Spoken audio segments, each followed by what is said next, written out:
Okay, so I got a stuck bolt on the BW 200 front fender support. Also, by the looks of it, I have to run a tap through all those holes on it because they all look pretty bad. So how I'm going to remove that, I already tried with vice grips, it's in there solid. I'm going to weld a nut to it, and then I'm going to use just a wrench to unscrew it. So, I've got the POS welder out here, and I'm about to find a nut and weld it on.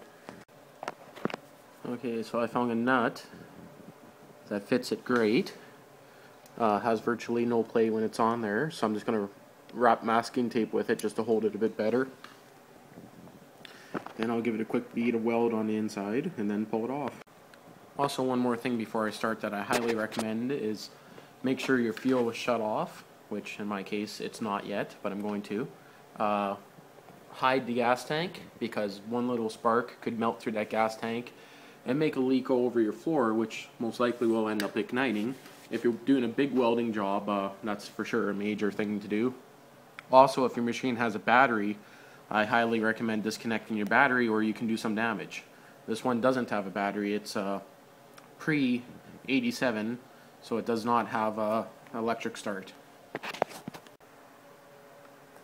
Okay. Let's try.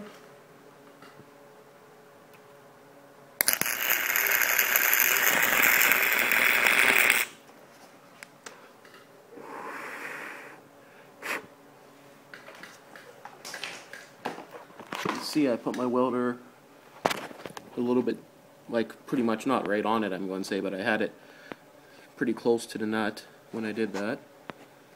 For some reason I can't get it focused. Well, now it's cooling down, I can. Really nicely filled in, and hopefully it works.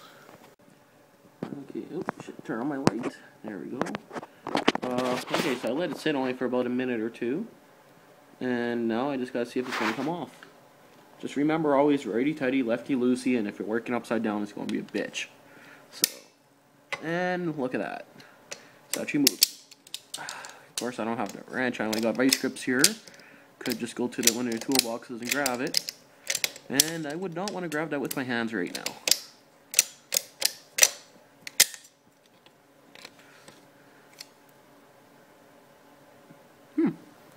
Maybe I will. It's actually not as hot as I thought it would be. None of it. Oh, it's getting a little stiff there. It is coming out. So, there we go. Oh, it was only broken off just a little bit in there. Gonna run a tap through there, tap and die, do a set. I got quite a few different sets, make sure I got the right one. And I just made myself a new bolt. Or a nut. Or bolt, I mean. Oops. And no, I'm not going to use that. So, I just find always this a lot easier than dealing with those tap sets and all that other shit. See how bad the bolts or the thread holes are on the other ones. Somehow focus on it. Ooh, that one looks nice and dirty. That one there looks pretty nice and dirty too.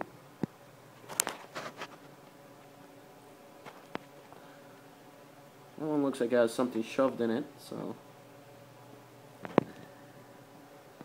same with that one. Okay, so I'm going to clean up those holes and then I'll get my fender mounted back on. Sweet. Between the two of these sets here, I better have frickin' what I need. Sure I do, it's a common enough bolt size. Yee-hee. Okay, so I got some oil in the threads and I'm just going over it right now, slowly, cleaning them up. This one here seems to be nice and clean, so, and of course I'm just cleaning it up so I don't have to go back and forth like putting in new threads. I used to have a socket attachment that would have made this a little bit easier, but this one kind of blinding the camera with that trouble light, so I can end this now until this is done. And there we go. New fender installed. Well, new to me fender. All the bolts are in. They all cleaned up nice thanks to a tap and die set. And yeah, that's the way it sits for now. If anyone cares to see any videos about this bike, it's a 1985 BW Big Wheel 200. So pretty much have a whole pile of different videos on my channel. Check them out if you care.